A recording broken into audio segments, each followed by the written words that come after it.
Welcome back to UPress Play, a sports show produced by FAU Student Media. We're live streaming on OwlTV's YouTube channel. I'm JD, joined alongside me is Cameron, Megan, and Maddox for what we believe is the final time. Me and Cameron will be graduating December 13th, and it's been a while since it's been the four of us. You know, we had Morgan on the show in place of me. Cam was there. You guys did a really great job, but it's, you know, it's that time where the torch gets passed, the baton gets passed, you know, and we grow and we move on to the next chapter of our lives. But we wanted to just be able to do one last show, the four of us, you know, and just kind of run through the tape. For me and Cameron will be graduating, and you guys will be taking that next step, running the show. Megan will still be running the sports section for the University Press, as well as she's been doing it this semester, and Maddox is going to be taking that next step with Owl Radio. Mm-hmm. So how are we feeling, guys? It's I don't want to like be really like too sappy or anything. I want to be able to do the show, but it's really crazy. I feel like for me, Maddox, and Cameron, because I was actually going through the Spotify episodes back when we were only on Owl Radio. Yeah. And we've got a good amount of episodes under our belt. We've talked a lot of ball. And there's honestly a lot of really great memories. But before we start to reminisce, how we feeling? How's the week been? So far, the week's been feeling very quick for me. To me, every single day felt like a Friday, just because I'm just waiting for like next week when I'm heading back home for Thanksgiving break. I'm like, just when is that day coming? When is that day coming? When is the week going to be over? But today's Friday, thank God. Last couple of classes for me. I have one more on Monday, but after that, I'm done for regular classes. And then finals, but I'm just looking forward to getting ready for Thanksgiving break. How about you guys? Yeah, this week it's felt long. It's been a lot of basketball, which is nice. But it was nice today. My professor it was our last class, and she brought us all munchkins if we actually showed up. So got a little treat this morning. Wait, what professor was that? Professor Ash. Oh, okay. Oh, shout out Ivy Ash. Yeah, she's a great one. Yeah, no, I have my last class December 4th, broadcast journalism with Petrich. I'll be presenting like my senior project, if you will. And then I had my last class yesterday for one of my marketing classes, and my professor did the same thing. She brought donuts, but it's funny because it's like a hybrid class, so like a majority of the students didn't show up. And then it's a night class. It's 6:30 to 9:30. So like donuts were kind of like those end of the day donuts. So like weren't really like, but you know, it's a thought. It's a thought that counts, and you know, I really appreciated that. But what about you, Cam? Busy news cycle this week, so I've been like writing a lot between football and basketball, different stuff. I won't get into just yet. I know we'll talk about it, but. Like you said, just busy wrapping things up, but excited to talk one last time with you guys. Yeah, it definitely has been a busy news cycle for FAU sports and sports as a whole, which we'll definitely be getting into in today's show. But I just want to be able to like provide the opportunity just to like, you know, being that this is like the ultimate show, the last show. Just like if you guys have any favorite memories from when we were back doing it in radio, or, you know, Megan, when you first came on for the first show, when we had you as a guest, as like a spot for when the Lions were, you know, doing really good last season. One of my favorite memories that I remember was we were in the middle of our show, and this was back when we were still in the radio studio. We were doing the Instagram Live. Shout out to the people watching on Instagram Live. And the news broke that Chase Young had got traded to the San Francisco 49ers, like live. And I remember that was just like really cool. Anytime you get like breaking news, big or small, happening while you're doing your show, because then you get a live reaction to it. I remember we were all super stoked and that it was going to be like such a big deal. And then, you know, fast forward a few months and the Niners ended up losing in the Super Bowl, and Chase Young ended up signing with the New Orleans Saints. So, you know, one of those moves that in the moment it felt like, oh man, like, you know, the rich get richer, I think is what I remember saying. And, you know, it didn't even end up mattering. So I think that's just like a really great example of like how sports news really is where, especially with trade news, you think that it ends up being, it's going to be a big deal, but then it ends up not really panning out that way. But that was definitely one of the ones that I can kind of remember on the spot right now. Yeah, I think for me, there's like two come to mind. One is obviously also back to our days when we were filming at Owl Radio Station, and I made the bold NBA hot take that Wembanyama was going to win, like Rookie of the Year, was going to be like a bust in a way. I remember you and Cameron ripping me for that, and I ate my own words because Wembanyama had a great rookie campaign and also a great year this year, definitely going to be All-Star. So, of course, I was wrong about that. But the other one was the one that me, Megan, and JD all did, which was interviewing Coach John Jacobs.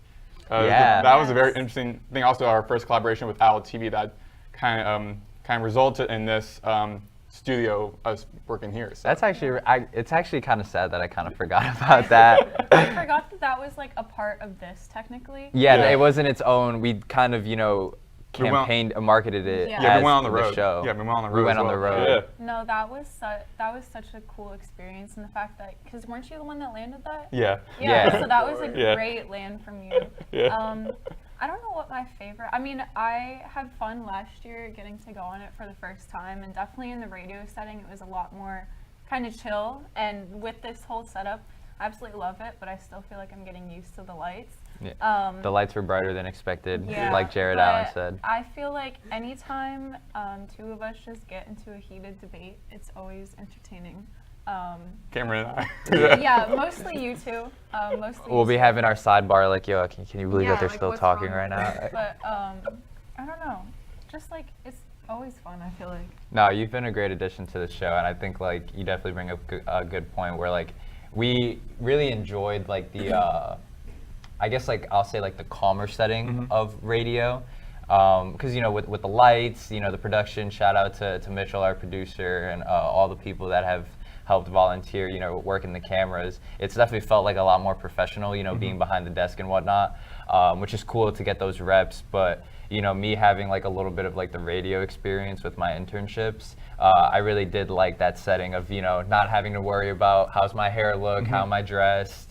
I felt like we definitely were. I don't want to use the word like raunchy, but I feel like we were maybe a little bit more loose with what we were saying, because we're also like.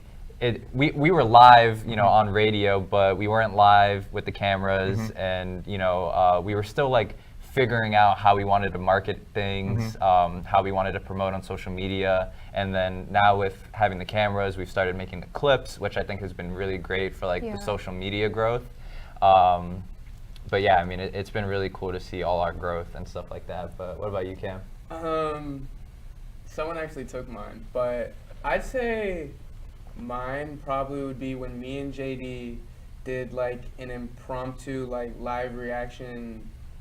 I don't even know if we call it pod, because I think we were was only kind on of like a pod. Instagram live and then like posted it later on Spotify. But it was from Barclays after FAU lost to Northwestern in the round 1 of the tournament last year.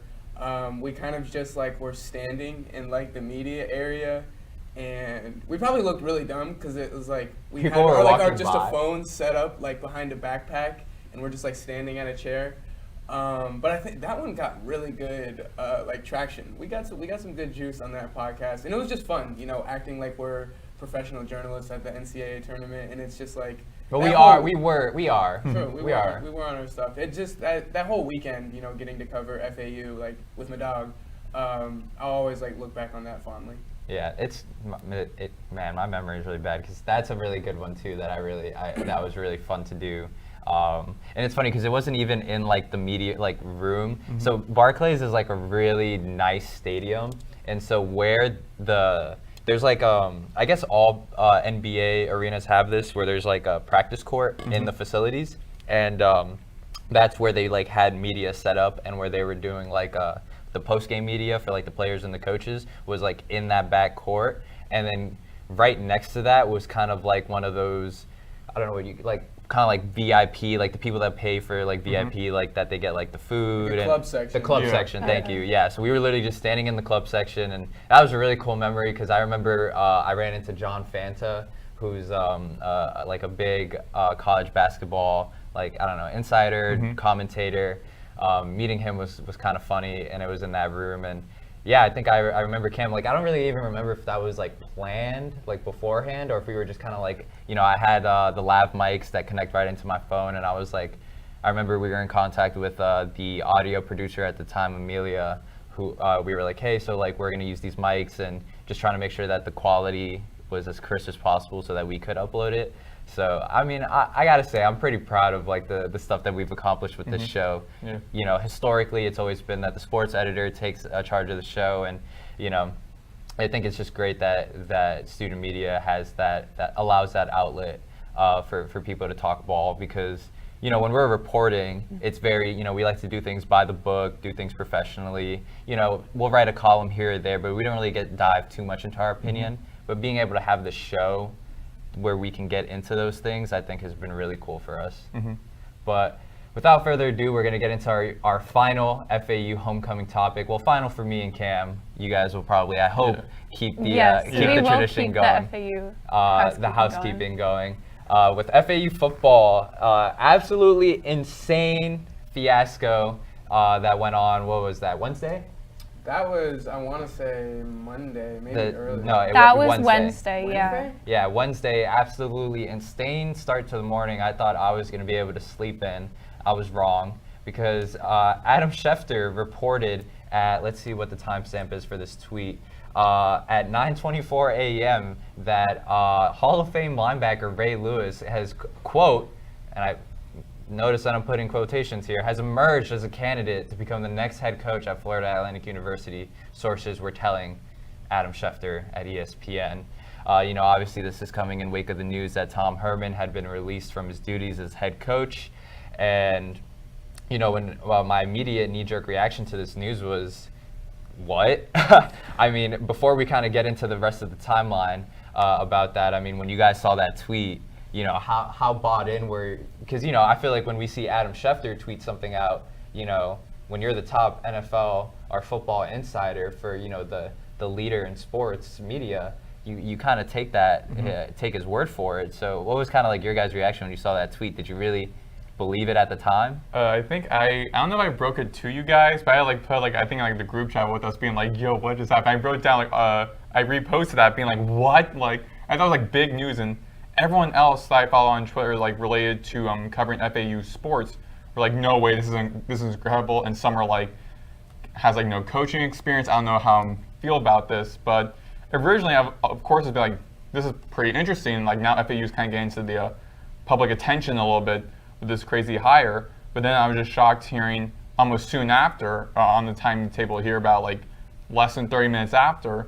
I think I can't remember your colleague, Matt Sinitz, I think his last name is.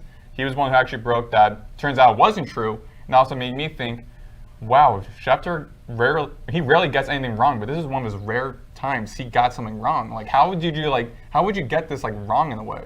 Well, I'll tell you that, my initial reaction was like, oh, this would be a disaster. Yeah. Because he has no coaching experience. Yeah. And to not only jump from no coaching experience to being a head coach is huge. To jump from no coaching experience to be a head coach of a Division I football program is a huge jump that I don't think would be the right move at all for FAU. I think this is a hire that they have to capitalize on. I know that's a cliche, but you've had a streak of bad coaches. You can't mess this one up. That is a huge swing for the fences. And I don't think we should get into it a ton, but Ray Lewis has some personal things in his past Those life. comments are wild on Twitter. But it just that we won't acknowledge. Yeah. I would say just different things that it would just be a bad hire. Which whenever it got reported there soon after, I was like, phew. Yeah, the timing of that breaking was crazy because Tuesday, the show we did just before that, we were kind of saying, or I think Cameron, you were saying that you would want them to bring in a younger coach that has experience winning.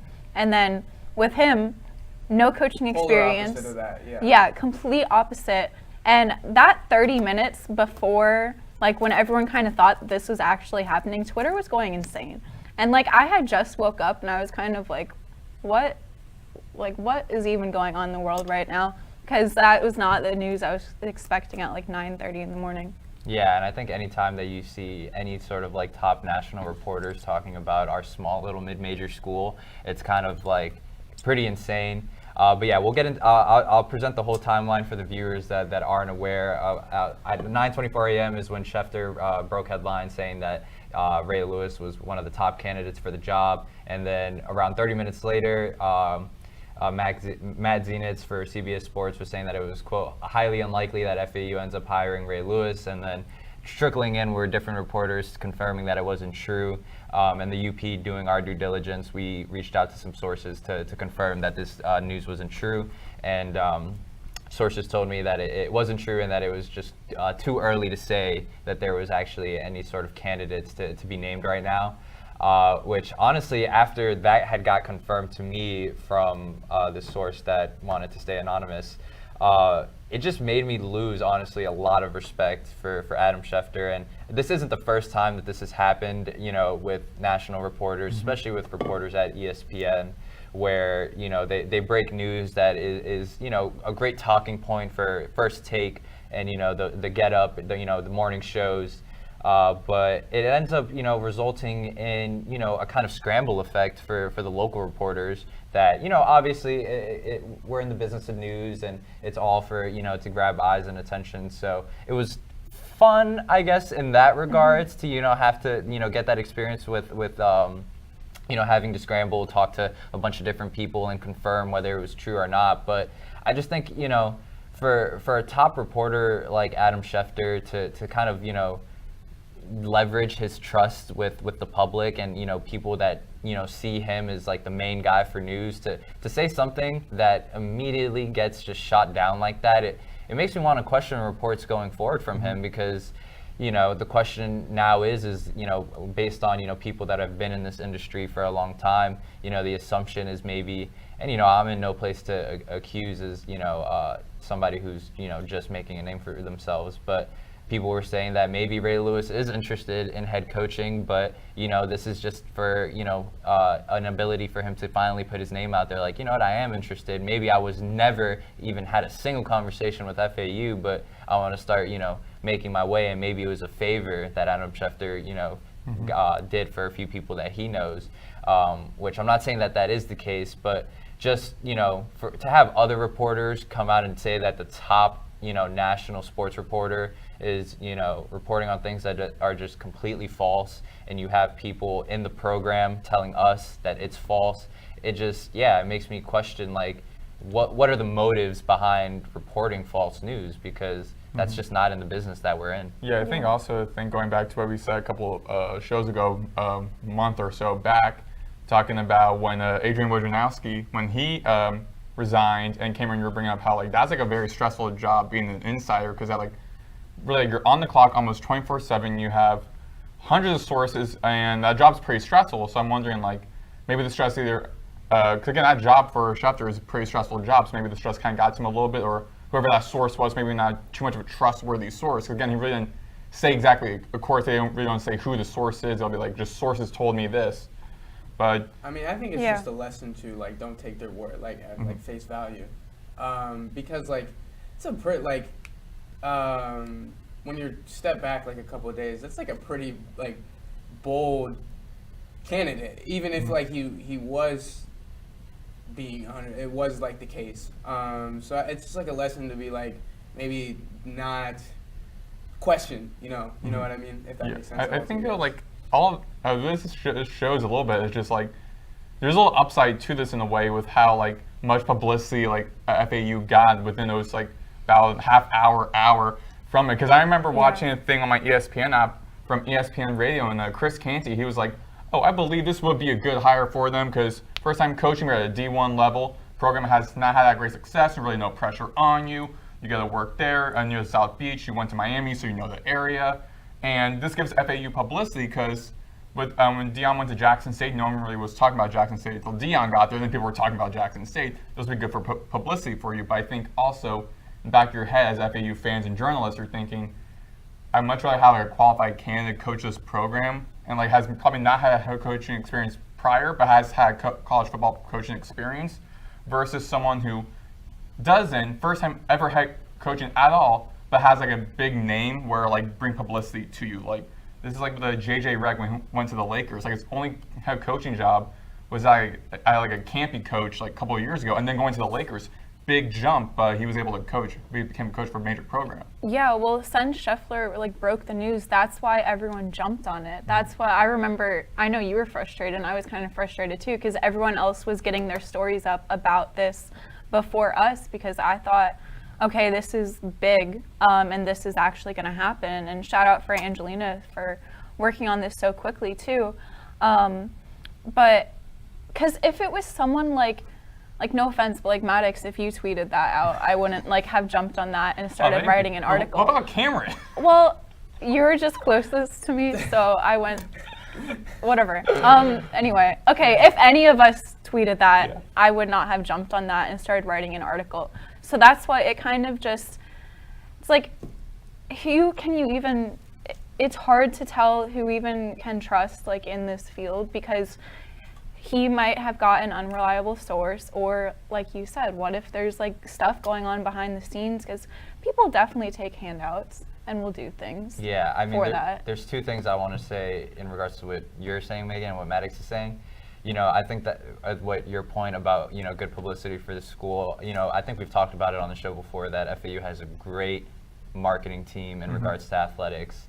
You know, they've really done a good job at, you know, pouring money into that department and you know, capitalizing ever since the Final Four. But I think this is just one of those kind of like philosophical questions of, is there such thing as bad publicity? Because I know when the news broke with Cameron and you know, you guys talked about it on the show, I didn't get to watch too much of it last time, but with, you know, the whole fiasco with letting go of defensive coordinator Rock Bellatoni and then bringing him back, and then he's posting a graphic talking about I'm back to, you know, 50 Cent, many men, you know. It's kind of, can I quote you here?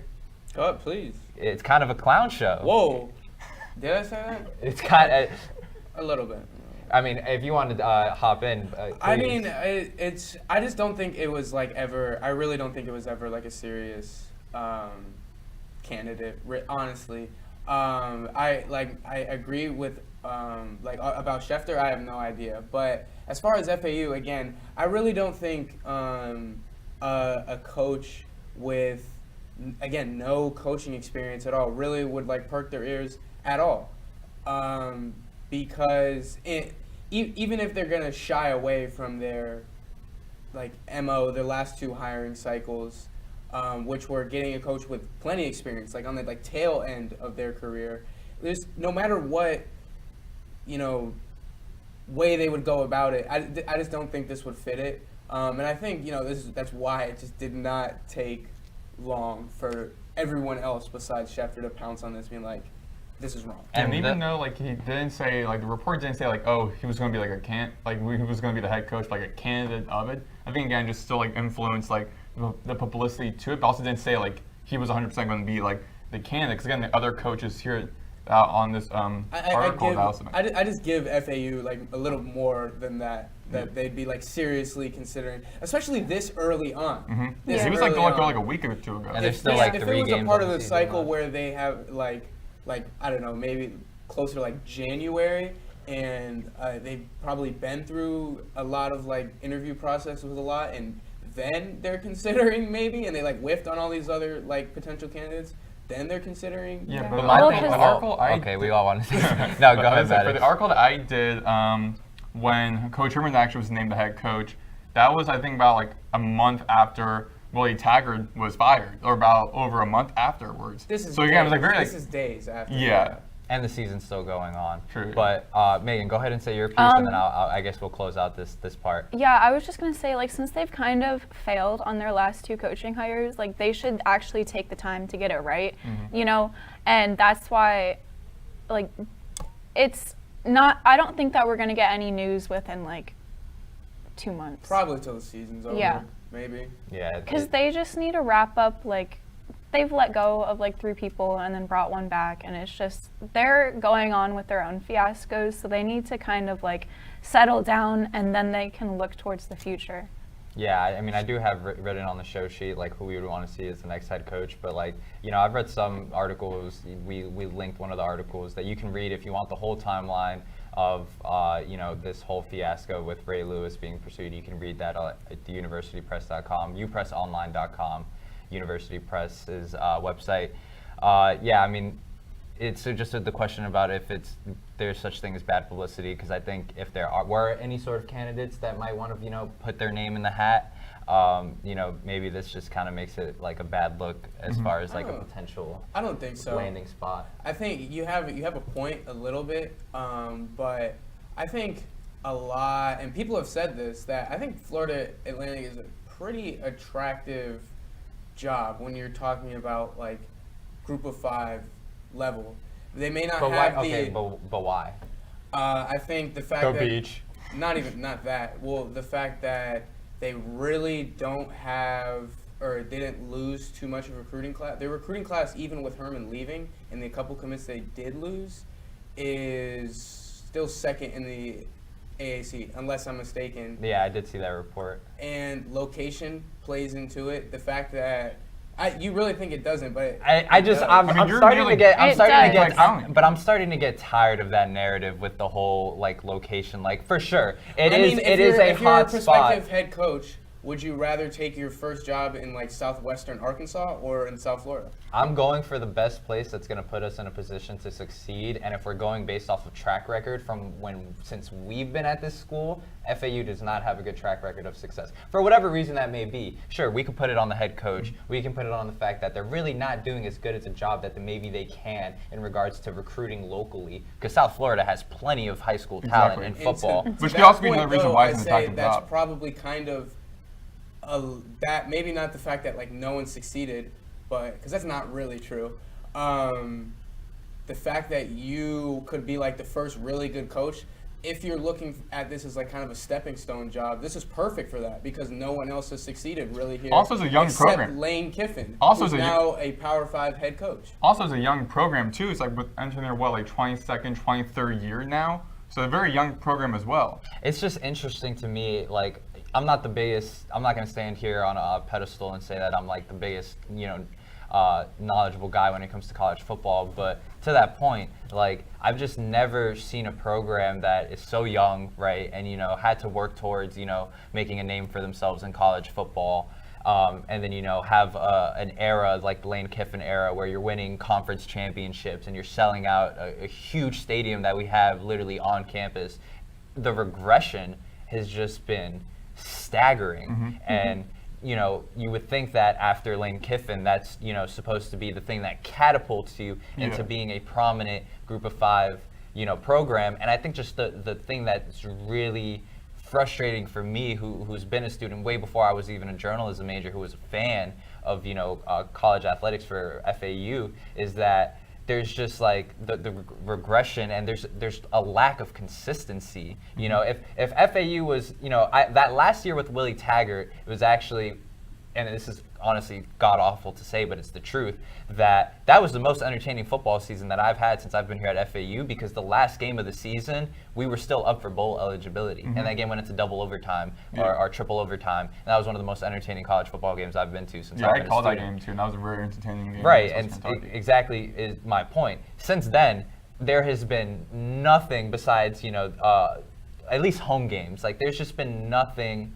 that I can point to and said, like, all right, this is consistency. They're consistently in contention for a bowl game, or they're consistently having good performances at home. So it's just, I mean, it's no, for people that watch the show and for us on this panel, it's no secret that there's not much for me to say in regards to the football program here. And that's actually something I want to get into, that I guess we could get into now, is, with me and Cameron graduating and now, going to be taking that next step into alum, where do we see this football program 5-10 years from now? When we're going to be the old folk at the tailgates, coming back whenever we make our way back home. Like, do we think that there's going to be an inflection point where it's like, okay, FAU finally figured it out? Maybe it's not, being top of the AAC, but maybe there's some consistency. Maybe there's a bowl game, two back-to-back bowl game seasons. Do we see that as a possibility? It all depends on this hire right now, because to your point, you're exactly right. It is kind of frustrating that, like, I'm here 4 seasons now, and it's like I haven't seen a bowl game. I haven't seen a winning season. depending on, I'll never see them, or I'm trying to think, I can't remember the record my first year here.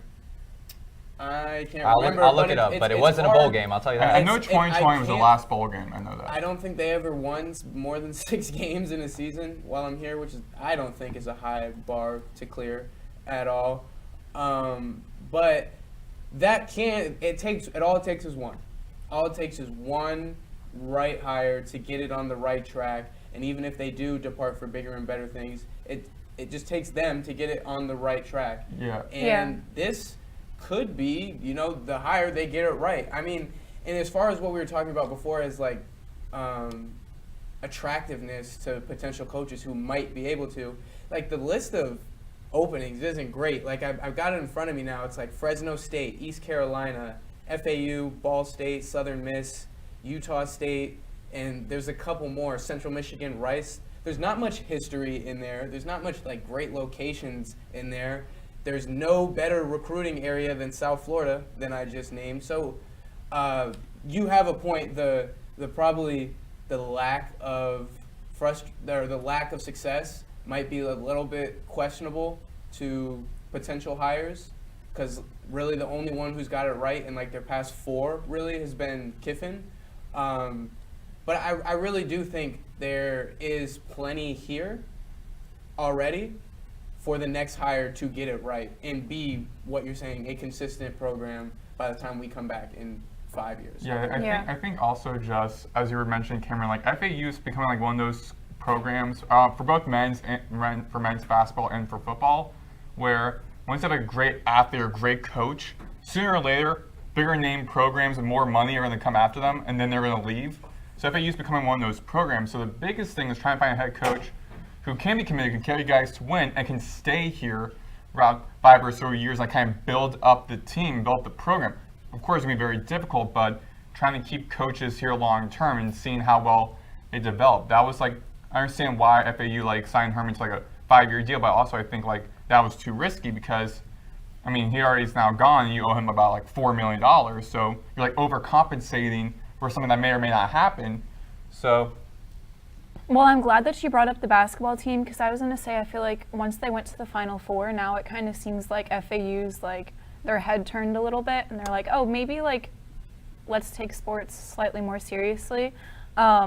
And I feel like them firing Tom Herman after 2 seasons when he was basically brought in just to get to a bowl game, and he clearly showed this season that he could not lead the team to that they're looking for someone that maybe not, I'm not going to say 3 years, but I'm thinking like 7 or 8 years down the road, I think that they could be a consistent team that gets like at least a bowl game every season and competes within their conference and is at least like 500. Yeah, I think also like just looking at the landscape of like both pro sports and college sports, particularly with football and men's basketball, where it's now it seems like the culture is we need results now, because now everyone else around us is starting to build up and like get better and better. So the time is now. We don't want to wait.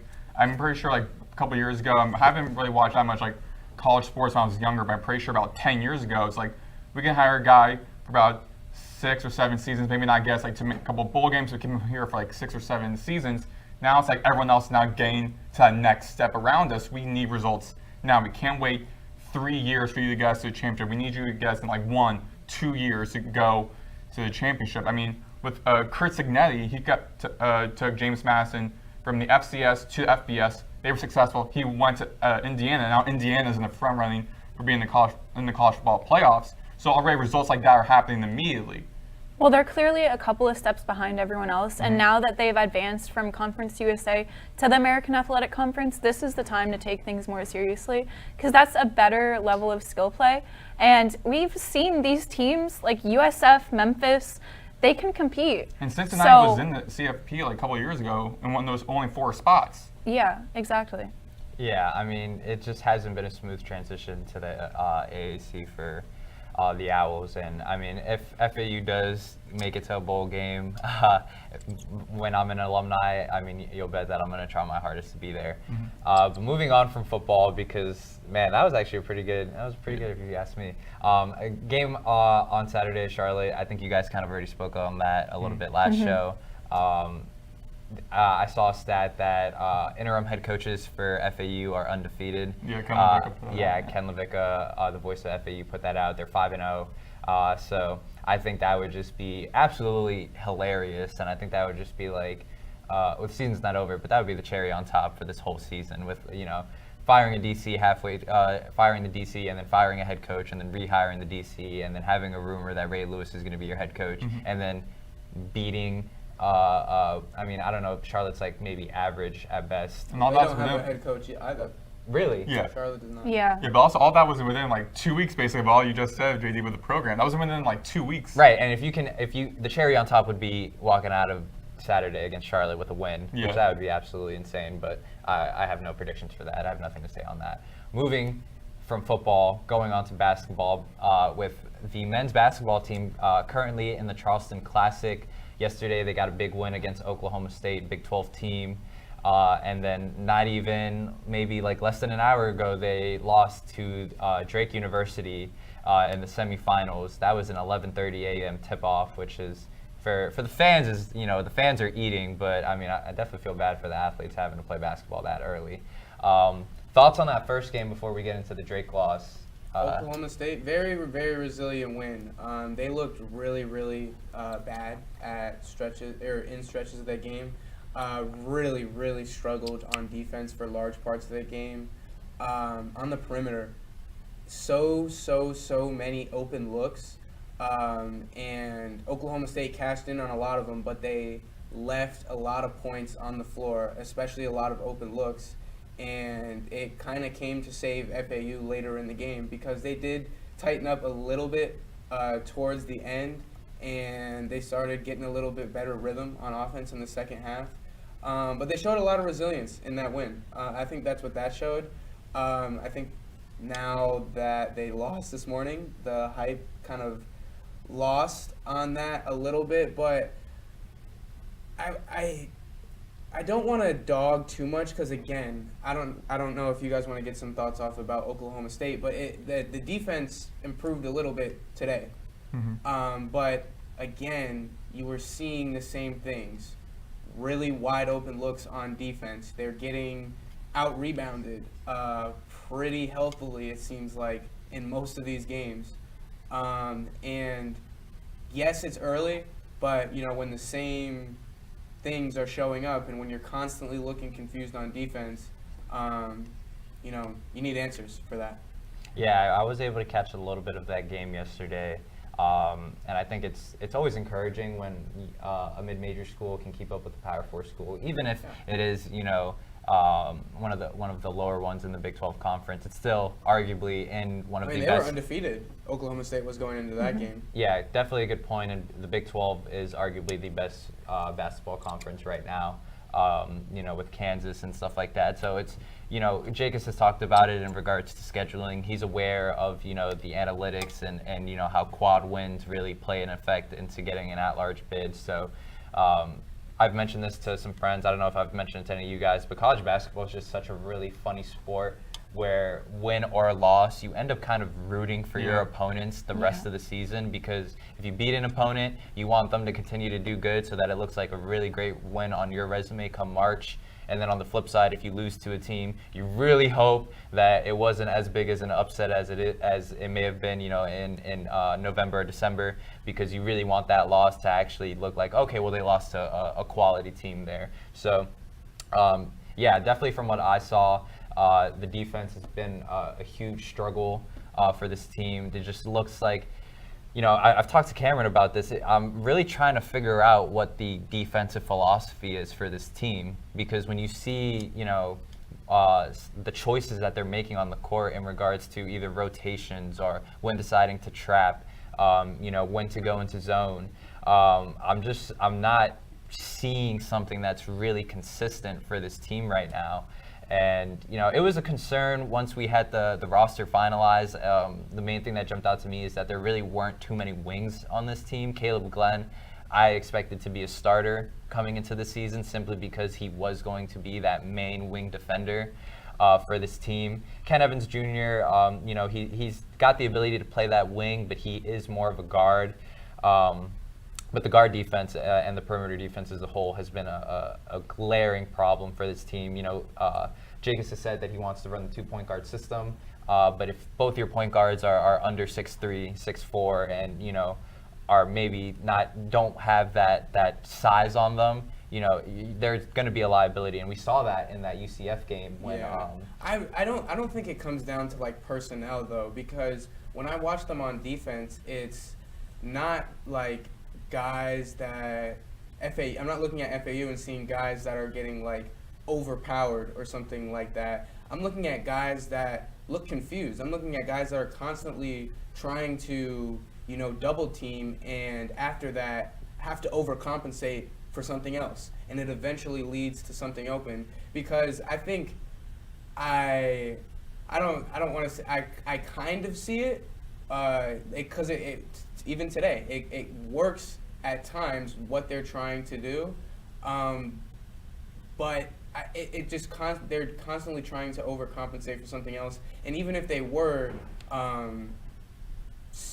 don't know, everybody was 6'6" across the board. It doesn't matter when you're leaving guys open. It seems like on half of your possessions, because really, there's no one tracking this in an FAU game, but I'd say probably 45% of the shots Oklahoma State got off were uncontested, which is a wild number, but that's really what I'd put it at. And again, it's probably smaller again today against Drake, but way too many like completely uncontested shots. Yeah, I just looking at some of the stats, and then I'll let you guys chime in here. For the game against Oklahoma State, Oklahoma State had 25 total made shots on 13 assisted, compared to FAU's 22 made shots and 11 being assisted. And then for today's FAU's 75-63 loss against Drake, there was 16 assisted shots on 23 total made shots for Drake. And then for FAU, it was 20 total made shots on 13 assists. So they're getting beat in that regards. And it definitely, supports the point that you're making, where there's a lot of overcompensation, where if they're playing a team, which is most college basketball teams that are at least well coached, that are going to be able to pass the ball around, they're, chasing the ball is what Cameron put it. And that's going to lead to, quality shots that they're giving up. So I think you do make a good point that maybe it's not a personnel issue, but then that does bring up the issue that I'm bringing up, is what is the philosophy for this team? When they're putting Vokietitis and Baba into pick and rolls, what's the need to, double at so high into the half court? You know what I mean? And then, a big, point of strength that we thought was going to be for this team was the paint defense, being able to play a guy like Baba, who's 6'11", at the 4. That really hasn't been much of a strength for this team, So I'm just curious, Megan, you covered these last two games. So what have you seen from FAU in this Charleston Classic that, maybe has you concerned? And then, to end on a positive note, what do you like? Yeah, well, before I get into that, I just want to point out, they've been in Charleston for 2 weeks now. And after the UCF game, that's when they realized, okay, the defense needs to get fixed. And they haven't had that opportunity to really work on that. Like Jacobs was saying today after the Drake game, that he thinks that their home stretch in December is going to be really good for them, which I agree. I feel like they need to come and play in their actual facility and learn how to come together on defense. It just seems like there is a lack of communication as soon as they're not on the offensive stunt, because I don't know, at first they had their offense together, but these last two games, I'm not saying that they don't have it together, but I feel like their game plan is almost like, don't defend that well because we know that we'll outscore them.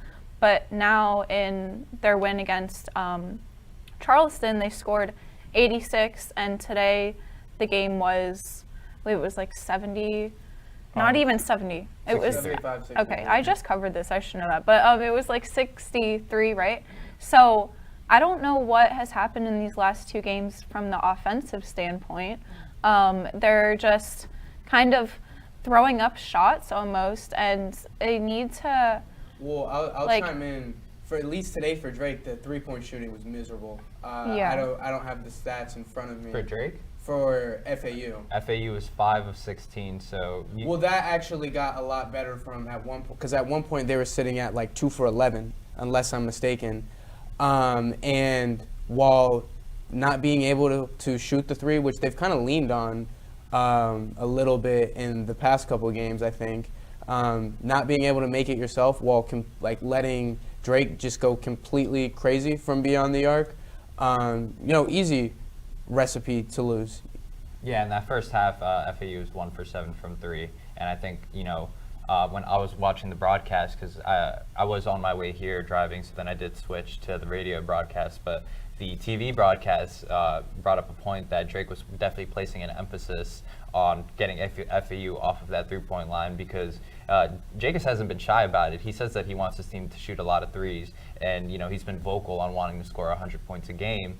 One of the things that I ended up telling Megan after that UCF game is that, all right, well, you could say you want to score 100 points a game, but does that mean that you have to give up 100 points as well? Is that kind of the philosophy? We've seen it with individual players. I think about James Harden in regards to, let me just save all my energy on the defensive end and not give too much effort on that side of the ball because I know I'm going to go down and score on you.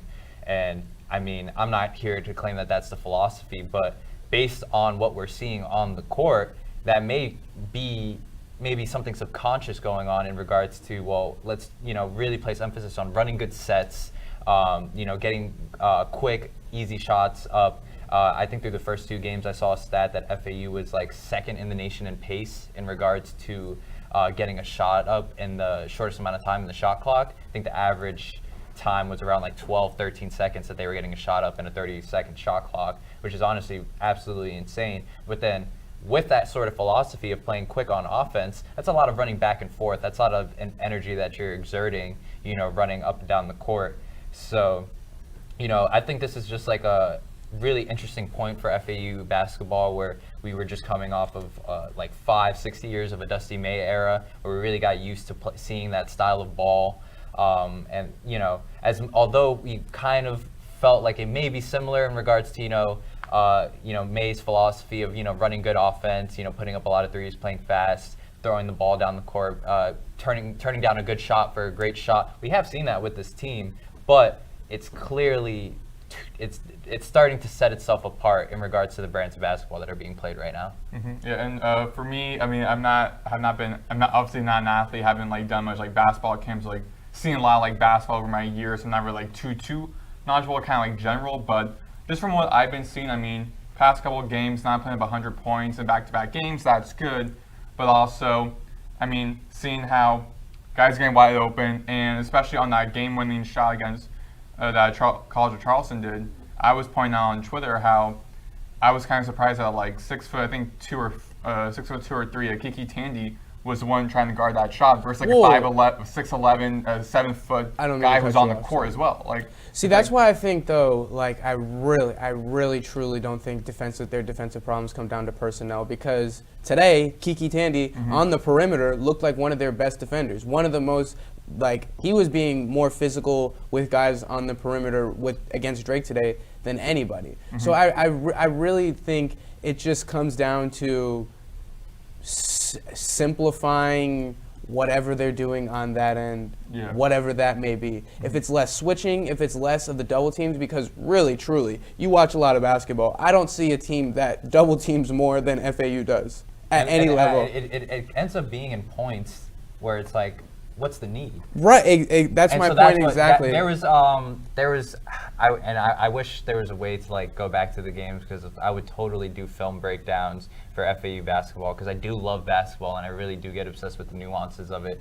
There was a point where it was in the fast break and Drake was on the right wing, and they were in that double team point. I believe Baba and whoever the guard was were kind of on that right wing, and whoever was kind of in the dunker spot, which was Baba's man, was Vokia Titus's man, he kind of just went to the baseline and he got an open mid-range shot. And so it's just exactly what Cameron's saying, where the communication just isn't there in regards to, all right, if you're going to double, who's going to get my guy? Or what's the philosophy of, all right, who are we going to leave open? Usually in those scenarios where you double, you want to leave the guy farthest away from the ball on the weak side open, because then that's forcing the ball handler to make a cross-court pass. So it'll be interesting to see, and I think Megan, did really good reporting there in regards to what Jake has said, that having that home stretch is going to be really important for this team to figure those things out.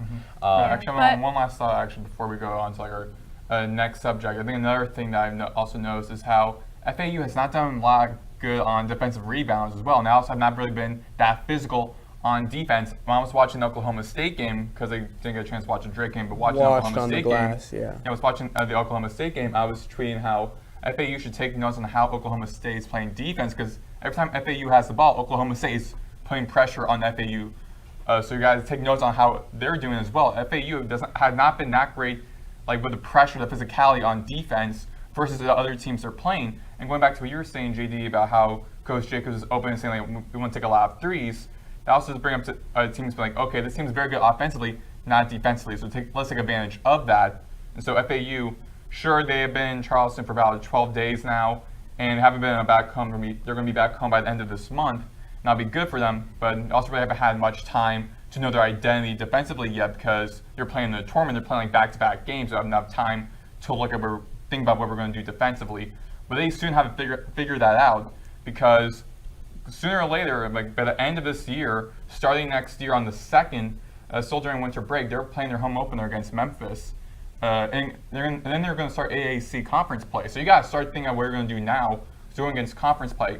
Not only that, but every single game in college basketball is important to you later down on the road. And sure, even though a couple of games they've been playing against, like UCF, which took out a ranked Texas A&M team as a good team, College of Charleston, they were in the March Madness the past couple of years. So was Drake. They were in there last year.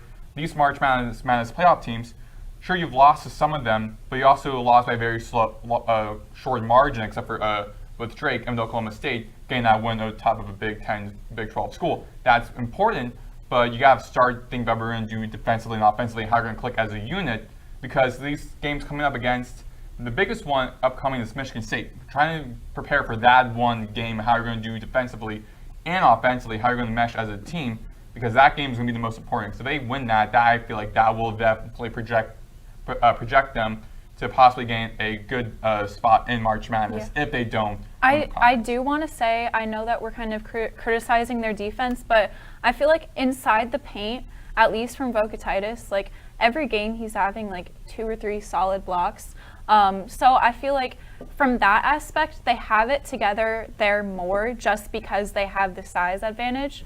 But clearly, like around the 3-point line is where they have to work on. They got to work perimeter. Yeah, when there isn't like multiple people in the same spot. Mm-hmm. Yeah, so looking at the schedule, the next game they're going to play Seton Hall, the winner of Seton Hall and Vanderbilt 2 days from now on Sunday.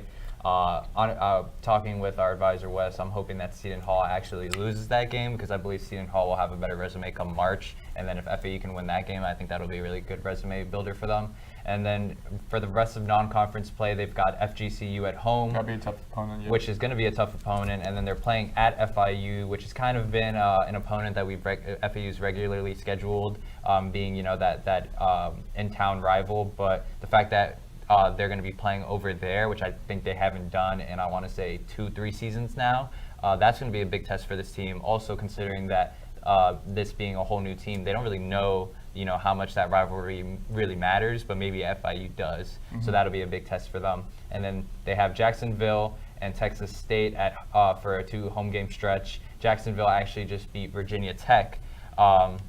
So that'll be an interesting game to pay attention to. And then they're ending non-conference play at Michigan State. So, definitely this is going to be a good, Jake has mentioned that this will be really important for them, having this kind of hometown stretch. These are all Florida teams, so even when they go to play at FAU, they'll still at least be in South Florida. So this is going to be a really important stretch for them. But, it's easy to say that, all right, well, we have time to figure it out, but then, 2 weeks pass by, and then that's 2 less weeks that you have to work on things. So I don't want to say that there's any sort of pressure, because it is still early, but some things need to start getting figured out sooner rather than later. But actually, one last thing that I want to mention, because we did definitely spend a lot of time criticizing here, looking at the basketballnet.com, just basing off of their quad records right now. FAU has quad 3 wins. which are against Liberty and Oklahoma State. I expect that Oklahoma State one to probably be a quad 2 by March. Then they have a quad 2 loss against Charleston, and then they have actually a quad 1 win, which was the Indiana State game, which was an absolute That's a blowout. quad 1 win? Per the basketball net. These are all, more than That likely should to change probably. Yeah. come March, and then the quad 1 loss against UCF, and then this Drake loss is projected to be a quad 1 loss as well. So it's kind of, I feel like it's oxymoronic to say that there's such thing as quality losses, but that's just the game of college basketball. That is technically how this works. So from, an analytics standpoint, FAU's not in a terrible spot, but like I said, if they don't have things figured out come that home stretch and they lose to either Jacksonville or Texas State at home, then they may be in a scenario where they need to win the conference. Yeah, well, they did have a very difficult non-conference schedule, and the schedule, I know that Jacobs was kind of saying certain games were already picked when, May had signed for it before he left. So their schedule, I feel like, was kind of made for a team that wasn't just learning how to be together. And it's good, though, that they're already having, a quad 1 win when they're still struggling, kind of finding their self-identity, but that's just going to come with time, and it's good because with a C play it'll be competitive, but they'll have this tough level of experience where I think that when January hits, they'll be able to compete. For sure. With that, we want to know if you're a club or student organization wanting to promote an event you're hosting, or you just want to promote yourself. DM at UPress Sports on Instagram with 3 or 4 sentence paragraph, and we'll read it live on the air to be able to promote you on the show and get your name out there to the FAU student base. Once again, just feel free to DM us at UPress Sports on Instagram. With that, that's wrapping up the FAU housekeeping subject, and we're coming close to that hour mark, so we want to be able to close out with a not so original idea, but I thought it'd be fun being that we won't be doing a show because of Thanksgiving break. Do you guys all have something you want to say that you're thankful for? You. Oh, I did want to say I'm thankful for you guys and being able to do this show. It's definitely been really fun. Definitely thankful for college basketball because it's the one sport that's on literally all the time. I remember when it was conference tournament time, I texted my group chat of friends and I was like, hey, is anybody watching Austin Peay versus Stetson? And they were like, what? So I don't know, just for me, I don't care what level of basketball it is, because on any given night, somebody can go off or have a crazy performance. Basketball to me is just super entertaining, so I'm thankful for that, but the usual is thankful for family, for health and all that. But what we wanted to do is a snake draft, kind of like how we did earlier in the semester with our flag football team, of our favorite, well, technically not our favorite, the best 4 dishes on Thanksgiving, and we're gonna leave the voting up to you guys, the viewers. We'll put out a poll on Twitter and on Instagram to see who has the best 4 dishes. We did the draft order off camera before the show, so the order is gonna be Maddox, Cameron, Megan, and then myself. And then we'll go back into reverse. I'll pick again, and then it'll be Megan, Cameron, and Maddox. We're gonna go with the best 4 dishes, and after we're done with the draft, we'll see who has the best Thanksgiving plate. Yeah. And we'll go from there. So Maddox, you have the number 1 overall pick. What you got? So this one, I don't think anyone is gonna expect this. Okay. I didn't think I felt like the main one, obviously, for turkey is turkey, that's a given. But I think for me, my best dish besides the turkey will be mac and cheese. Good first pick. That's a killer first pick right there. Thank you. That was on my board if I was gonna get the number 1 overall pick right there. What type of mac and cheese are we talking? Because my mom does a fire breaded mac and cheese. You know what I mean? Yeah. So some people like their some people like their mac and cheese, really cheesy. Some people like the breaded stuff on that. I say whatever type of mac and cheese. You really cannot go wrong with mac and cheese. Any type of mac and cheese. The best is when you bake it and then you broil it on top. And use panko breadcrumbs. Yeah, we're gonna be hungry after this. Yeah, but I'm already thinking about some mac. I guess that leaves me. I'll go with turkey. I think just because that's easy. I wanted to go mac and cheese first pick, but Maddox with a good play. Yeah, I think that's easy. and I was worried about, making a really fire plate that has no protein because, like, you know what I mean? Yeah. I think for my pick, I have to go with mashed potatoes. I feel like that's like a classic, and you can't really go wrong. And they're actually a lot easier to make than I thought that they were. I'm actually not a big fan of mashed potatoes. Like Oh. I'm a pretty What? big I'm a texture guy, and so I just like the mush of it. Like I love potatoes, period. Yeah. But like I feel like there's just better potato dishes out there. Yeah. You got fries, you And- got wedges. Yeah, and for me, like Baked potatoes, fire. I recently actually got a little bit tired of mashed potatoes just because over the summer I had my wisdom teeth out, so like I kept eating like those like mashed potato things. I got so tired of them. So Megan, mashed potatoes. JD. All right, so since I'm kind of in a pickle in regards to having to pick twice, and then I won't be able to pick for like a long minute, I'm gonna go and get my main staples. Mac and cheese, my main staple. I think turkey's a good one there. Yeah. I feel like I'll have room to get a protein when it comes back around. So I'm gonna go apple pie. I think apple Going pie. with dessert first. I'm going dessert first. You know, they Bold. usually say don't mess up your dinner with dessert, but I'm going dessert first. I'm gonna go with apple pie. Specifically, Publix apple pie to me is so good. Publix thing's good for you, You yeah. put it in the air fryer, you put it in the oven, heat it up, put a little bit of ice cream on it. Yeah. Can't go wrong. And then after that, I'm actually gonna go stuffing. I think stuffing is Stuffing great. is so was- mid. I'm sorry. Really? What? I Yeah, am so I'm not sorry. a stuffing. Stuffing It's is so mid. growing on me. I don't like. Okay, but here's what I'll say. I don't like stuffing in regards to like actually like stuffing the turkey. Yeah. What's the other dressing? Is it called? It's Is the that what same thing. I Okay, think people but just call I it like different. stuffing as its own like. Just put it on Yeah, the exactly, plate yeah. and eat it like that. Don't put it in the turkey. Don't put it Yeah. and like just Even don't. on the side, it's so mid. Like it's like I don't know if you're having good stuffing then. maybe. But I just think that's like a Thanksgiving staple because what I do also appreciate is that you're not really having stuffing like on the regular. That is a Yeah. Thanksgiving dish to me. So I mean, maybe that's I think that's a polarizing pick. I'll have to say, but I'm sticking with it. I got Go apple with it. pie and I got stuffing right there. So it's back to you, Megan. What you got? Let's see. Okay, I'm gonna continue with my little like carb train, and I'm gonna go with biscuits. valid pick. That's a good one. Actually, Yes. I decided to wear this for Thanksgiving episode. Montgomery Biscuits minor league team. Can you Oh, step what up the and show heck? Can you Yeah. step up and show the cam? Yeah. That's sub. That's actually Yeah. sick. That is fire. Yeah. We were just talking about how you want more shirts for Christmas. Yeah. Actually, my dad went to Alabama recently, so he got me the Auburn shirt, and they also got me this Montgomery Biscuits. I was You like, actually have a pretty sick collection of like Yeah. sports T-shirts. Yeah. I remember you came in with one specific T-shirt, and I was just like, where'd you get that? So yeah, you've got a Yeah. sick collection. Now, question though, what are you putting on your biscuit? Are you a jelly person? Butter? Are we just going dry biscuit? No bev. I Gravy. put some. Well, it depends. Gravy? Gravy. I'll do like one biscuit with gravy, one with butter. You All gotta right. have at least two. All right, Cam, back to you. And with I think this would be the 9th pick in the Thanksgiving draft, sweet potatoes, the most be the 7th. best important dish on the table at Thanksgiving is the sweet potatoes. And I can't believe y'all let me get that at pick number 8.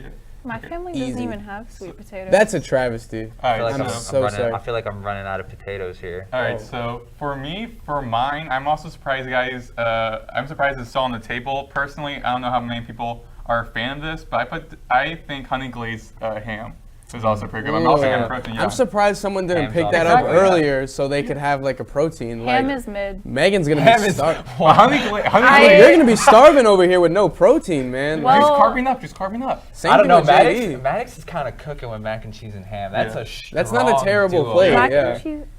Actually, I got another one. You do. You have back one to back. good back. one. Yeah. This will be a carb crescent rolls. The Spilsbury crescent Croissant rolls. rolls. Those are Now, good. question: is bread off of the table? Are we counting that as an all-encompassing bread? Or are we still allowing other types of bread on the table? I mean, I think crescent rolls and biscuits are inherently different things. Wait, Yes. Wait. Okay. Hold on. Is a croissant the same as a crescent? No, it looks Let me the Google same it. a little bit. It's like the thing that comes in the rolls, and then It- you yeah, roll it up it's yourself, it's right? Spilsbury, Yes. Yeah. It's Spilsbury. Oh. These. Yeah. Yes. Okay. Damn that. Oh, excuse me. Yeah. But that's a banger. That Yeah. is. All right. All right. I'm cooking over here. I feel like draft order really matters with this one, but maybe I'm hating. All right, Cam, it's back to you. This is a big pick, man. Do I get another pick after this? Yeah, because it'll I'd be have to your get the last 4. This is big. This is big. I'm sorry. Well, How much time do I have? I mean, I don't want to say like we'll come back to you because Pumpkin pie.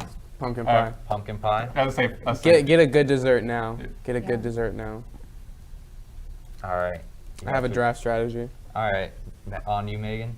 I'm like blanking on what other proteins are even offered at Thanksgiving. You messed up. But I'm gonna go with dessert also, and I'm gonna say pumpkin rolls. I don't know if you guys have had them. Publix sells them, but my mom always makes them. Fantastic. They're Good pick. pumpkin with cream cheese frosting. Oh. Those fire. are easily the best. Fantastic. Those dessert. are really good. Those are pretty good. Not as good as apple pie, but It might be you'll better. see me sneaking those a couple on the plate. Yo, you hating on my whole plate right now. My bad, Cam. my I bad, got you. my bad. All right. This is pretty Wait, much it time for- out. I think we missed a pick with No, Maddox. because we're gonna go. We're Oh, gonna go back. okay, okay. Maddox is gonna have the last pick. This is me, and I'm done with my plate. I'm going chicken here. Time out. Time Wait, out. wait, time turkey and out. chicken? Time out. Chicken? Time out. Time out. You have chicken on Thanksgiving? Well, yeah, because we're not like my family's not really like a turkey family, so we'll do chicken. We'll do like a rotisserie chicken. Okay. Okay. So, I don't know. I've never. Mitchell, do you do chicken on Thanksgiving? No, that's from Costco. Like, you get it from Costco, or do you make it yourself? No, it's just like Homemade like rotisserie you chicken? get like a rotisserie chicken. You'd be the first family What? I've ever seen that do. You guys don't just Thank make a you. turkey? Well, we'll do turkey too, but like for the people that don't want turkey, you'll get chicken. Listen, y'all hating on my plate, and Well, you have a chance to make it up here. I'm feeling embarrassed right now. I don't know. I'm kind of at a loss because mac and cheese is definitely my #1 overall pick.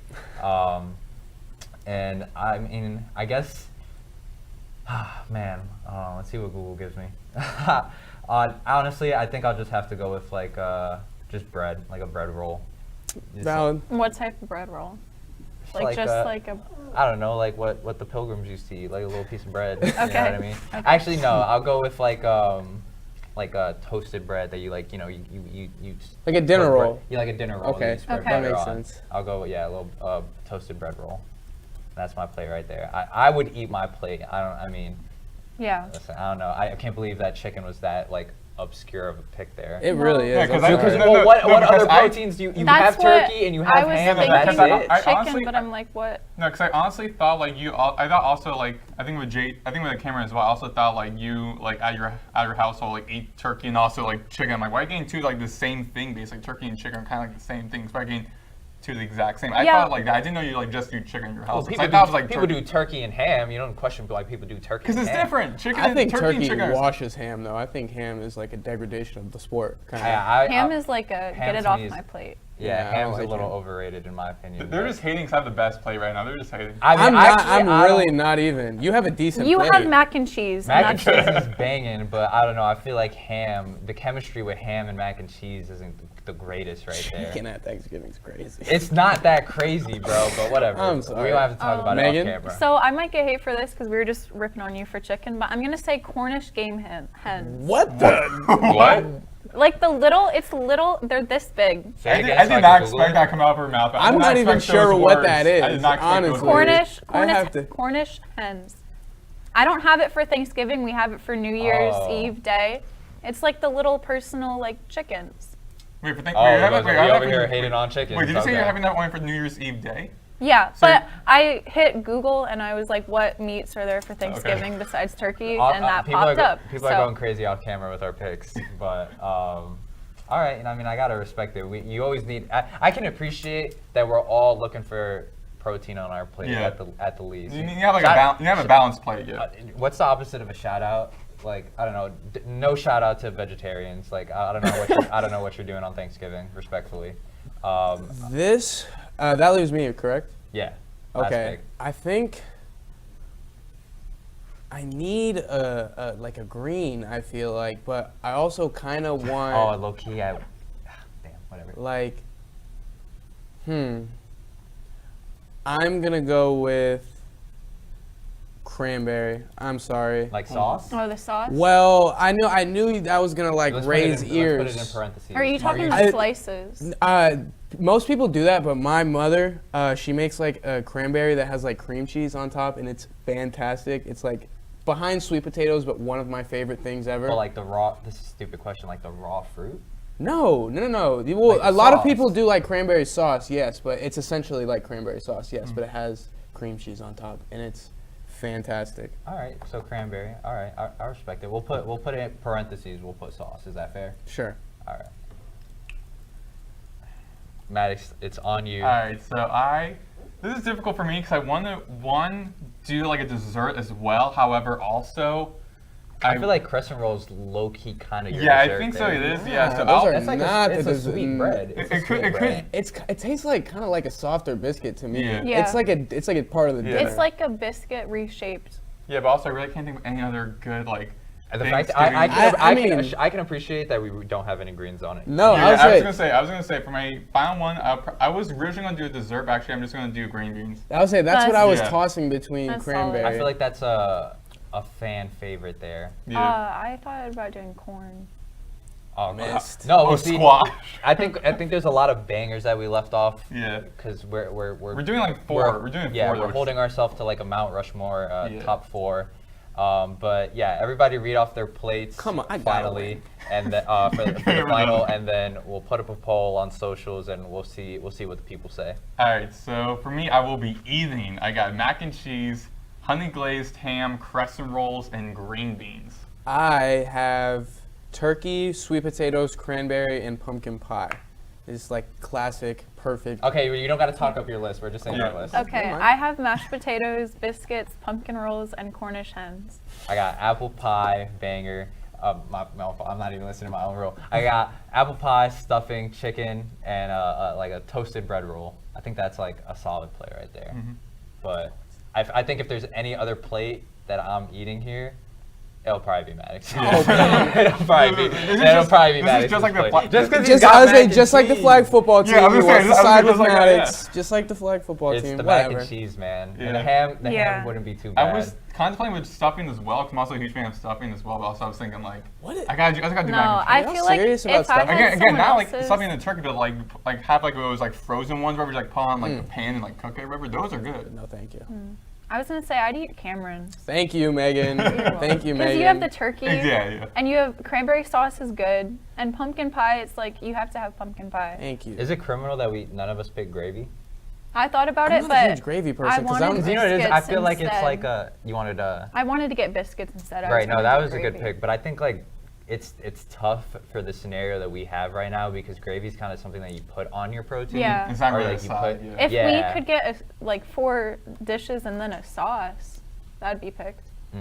This is good, but we'll leave it up to the viewers. Mitchell, who do you think has the best plate? Say it. Say it. Say it.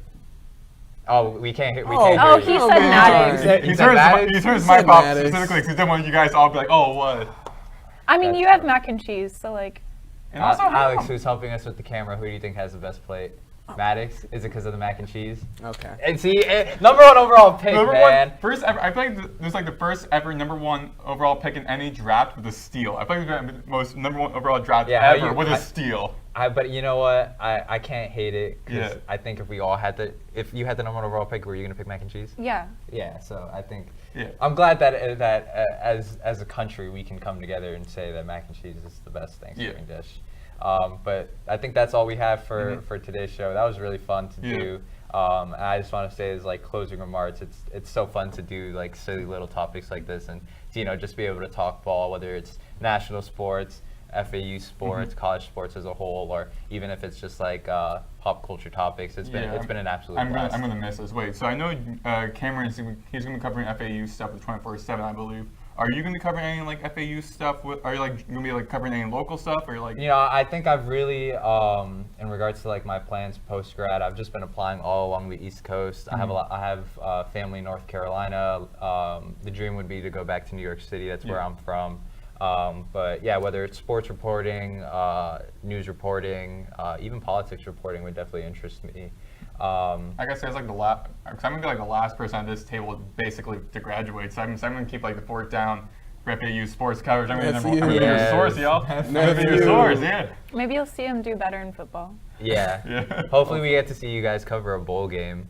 That's hoping not going to FAU happen for me. I'm hoping. luck. Oh yeah, no, you're. I think good. once FAU gets into the AAC tournament, because even though it's like for everyone, I'm hoping like we get to cover that. For, Oh, for overall basketball, student for media. sure, I feel for like sure. hopefully. For basketball? Yeah. Yeah. Maybe be able to cover an NIT tournament, maybe. Yeah. would I mean, be of course, I won't be covering March Madness because I had an opportunity last year as well, but I was like, I just. I hope they go to March Madness. This would be the year I would get to go. Yeah. Awesome. But Yeah, if you're hearing this, Coach Jacobs, please get this team to March Madness, please, just for Megan and I, just, yeah, please. just for them to have the opportunity. Yeah, I guess that was pretty cool for me Awesome. and Cameron to get to cover March Madness Yeah. in our career. That's pretty. You guys fun. got any like graduation quotes? I guess like in the words of our advisor Wes, keep your head down Okay. and just get to work. That's pretty much all I gotta say. No quotes, man. Just glad I'm. Just glad we're done, man. Glad I'm Let's done. leave it at that. It's always tough to finish the last show, but I'll finish it how we always do. Maddox, where can they find you? They can find me on Instagram at MaddoxBlade04 and on Twitter at Maddox Greenberg. You can find me on Instagram at Megan_Brunsma and Twitter Megan Brunsma. You can follow me on Instagram at jd.delcastillo and on Twitter jd_Delcastillo. You can find me on Twitter at CamPriester247. It's always been a pleasure. Thank you all for watching and supporting. Please make sure to continue watching when Megan and Maddox are still here killing it on the show. But yeah, that's been it, guys. Peace.